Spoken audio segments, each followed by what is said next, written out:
.234 hectare की जो जन सुनवाई हो रही है, तो इसमें उपस्थित तमाम प्रशासनिक अधिकारीगण एवं आम जनप्रतिनिधि एवं आसपास के किसान मजदूर भाइयों, मर जाऊं पर मांगू नहीं, निज हित के काज अपर स्वरत के काज मां मोहि न लागे लाज।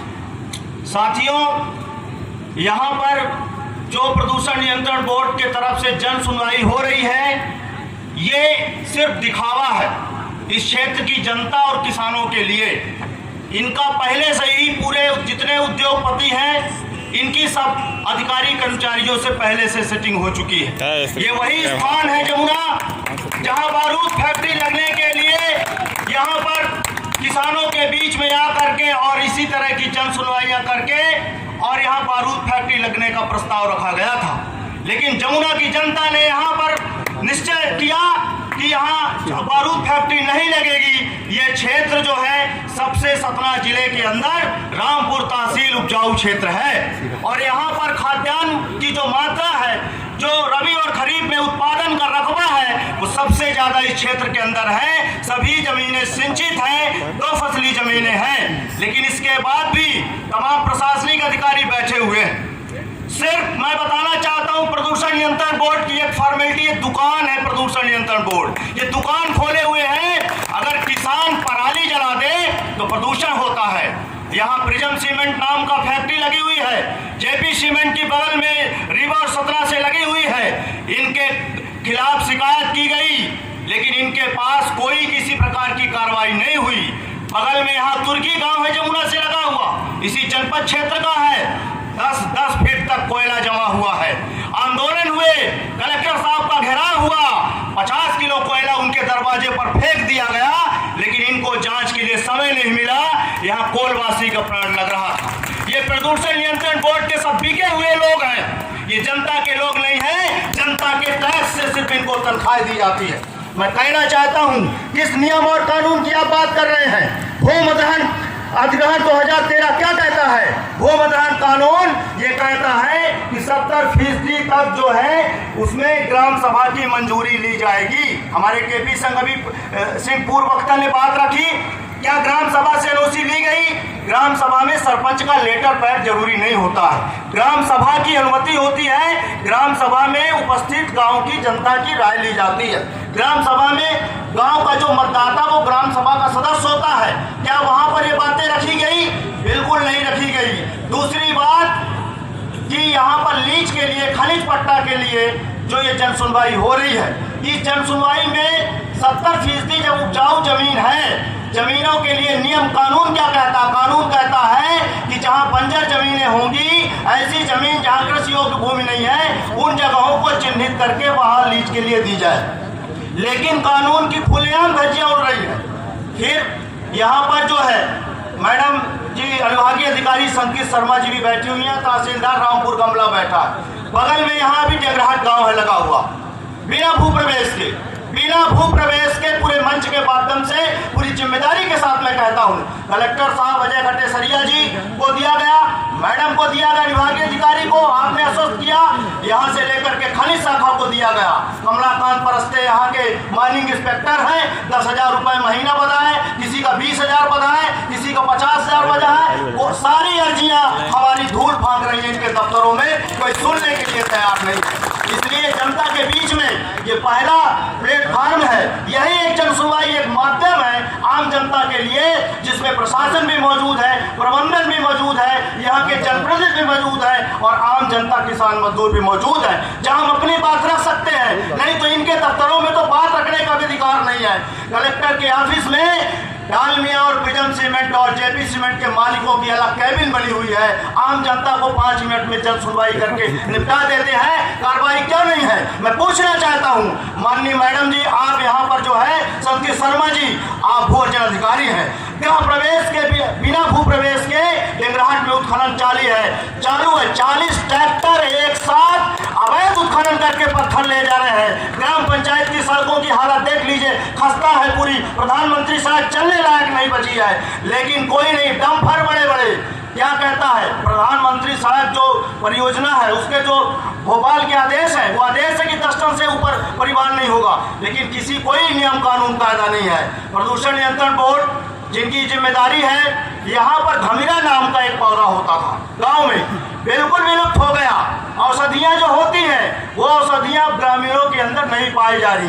इनके प्रदूषण से सतना के बाहर तक मानसून आता है और इधर रामपुर में जो है उसका भयावह का रिश्ता हो गया है। प्रदूषण के कारण यहाँ से लौट के चला जाता है मानसून। बिल्कुल यहाँ आज अगर हम पूछें यहाँ योजना समिति से लेकर के यहाँ जिले के अंदर हमारे रामपुर तहसील में वर्षा की क्या स्थिति है।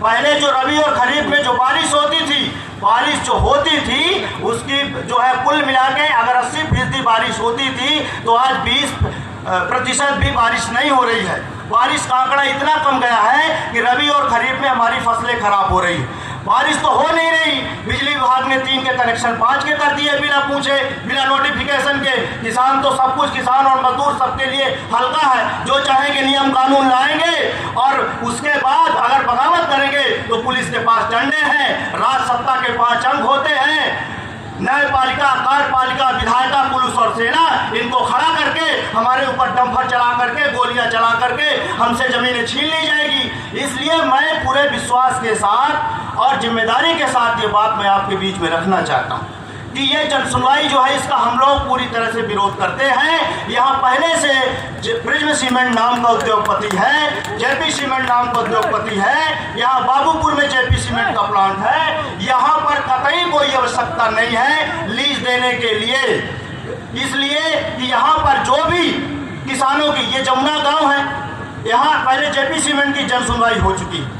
यहाँ जमुना में सबसे जल संकट गाँव है और ये गांव ऐसा है जहां पानी पीने के लिए नहीं है। सड़कों से बाहर निकलिए, आपको 50 से 100 डब्बे यहाँ पर मिलेंगे। पानी पीने के लिए कोई इंतजाम नहीं है, नल जल योजना का कोई नहीं है, यहाँ योजना नहीं डाली गई। ये जमुना गांव सबके निगाह में है।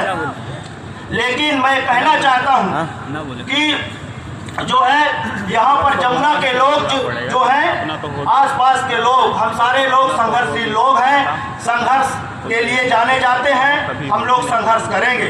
और यहाँ पर जो है पूरी तरह से प्रशासन से भी ये हमारी दरख्वास्त है कि बारिश के साथ साथ जो प्रदूषण नियंत्रण बोर्ड है यहाँ पर उनका क्या काम है।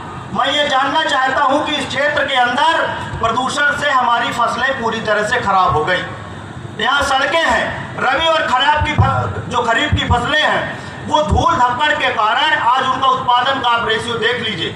सिर्फ जो भी उत्पादन हो रहा है वो भी किसान यूरिया डीएपी जबरदस्ती खेतों में डाल करके और ले रहे हैं। लेकिन प्रकृति के तरफ से प्रदूषण नियंत्रण बोर्ड जिनकी ये जिम्मेदारी है, यहाँ ये बैठे प्रदूषण नियंत्रण बोर्ड के चेहरे से, ये चेहरा ध्यान कर लीजिए, ये चेहरा अगली जन सुनवाई में दिखेगा, अब दिखने वाला नहीं है। इनकी जिम्मेदारी है 50,000 1 लाख रुपए पा करके एसी के रूम पे बैठे हो, जनता के टैक्स से तनख्वाह दी जाती है और आपको झांकने के लिए समय नहीं है। आज जन सुनवाई के रूप में प्रशासन के दबाव में, पूंजीपति के दबाव में यहाँ आकर के बैठे। भारत माता की।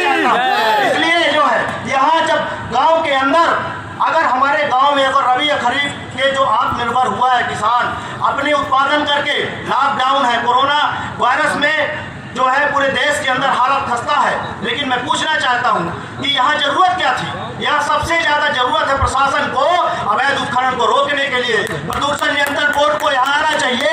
यहाँ डंपरों से जो किसानों की फसलें खराब हो रही है, अवैध परिवहन से जो प्रधानमंत्री सड़कें खराब हो रही है, उनको देखना चाहिए।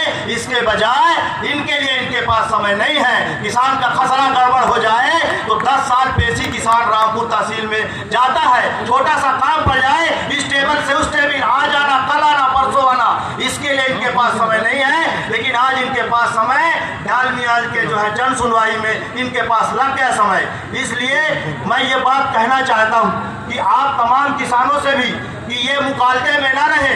यहाँ कोई शासन सत्ता और किसी राजनीतिक दल के दबाव से प्लांट लगने वाला नहीं है। ठीक है, मानता हूँ मैं कि जिले के तमाम नेताओं को आपने टुकड़े दे करके, पैसे दे करके आपने खरीद लिया, लेकिन अभी बहुत सारे लोग जिंदा हैं। जिंदा रहने का मतलब सांसें चलना नहीं है। हम विरोध करके बताएंगे कि अभी यहाँ जिंदा है लोग जिंदा है अपने अधिकारों के लिए, अपने संघर्ष के लिए।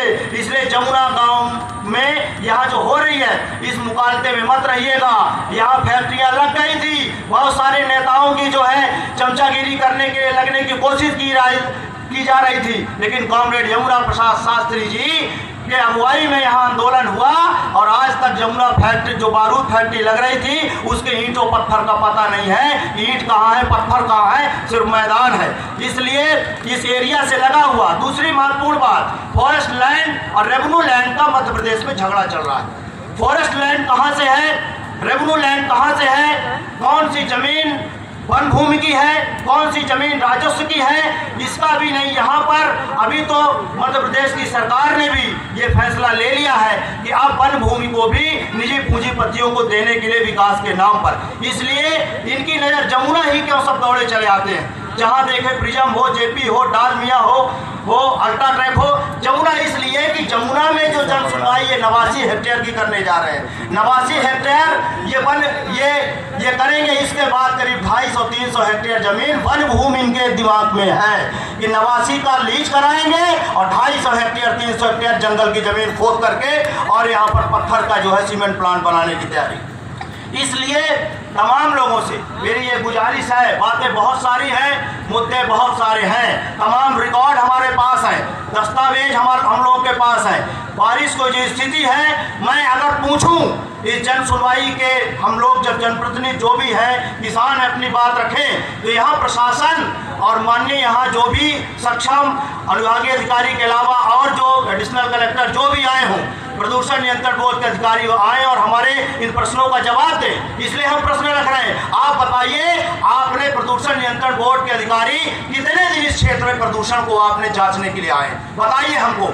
एक भी दिन आप बता दीजिए। कागजों के अलावा आप मौके पर कब आए हैं शिकायत देने? तुर्की शहरी में 10 फुट तक हमने बताया कोयला जमा, जमीनें बंजर हो रही हैं, उत्पादन किसानों को घट रहा है, कृषि लागत लगातार बढ़ रही है, उत्पादन किसानों को मिल नहीं रहा है। जो काम इनका था कि मंडियों के अंदर खरीदी सुनिश्चित होनी चाहिए, उसके पास इनके लिए समय नहीं है। इसलिए हम लोग इस जन सुनवाई का पूरी तरह से विरोध करते हैं और अगर दादागिरी के साथ यहाँ पर इस लीज को स्वीकृति दी जाएगी तो हम लोग कानून का सहारा, जमीनी लड़ाई और कानूनी लड़ाई दोनों लड़ेंगे और यहाँ के अधिकारी कलेक्टर सबको न्यायालय में घसीटेंगे। जनता के साथ इस लड़ाई को लड़ने के लिए हम लोग तैयार हैं। बस ये कहते हुए, ये राहत इंदौरी साहब बहुत प्रिय थे, नहीं रहे हमारे बीच में, उनको श्रद्धांजलि अर्पित करते हुए उनका एक शायरी है कि झूठों ने झूठों से कहा, झूठों ने झूठों से कहा सच बोलो, झूठों ने झूठों से कहा सच बोलो, सरकारी ऐलान हुआ है सच बोलो। और घर के अंदर झूठों की एक मंडी है, घर के अंदर झूठों की एक मंडी है, दरवाजे पे लिखा है सच बोलो, दरवाजे पे लिखा है सच बोलो। और गंगा मैया नाव पर छेद किसने की? गंगा मैया डूबने वाले लोग अपने थे, नाव पर छेद किसने की? सच बोलो, सच बोलो रे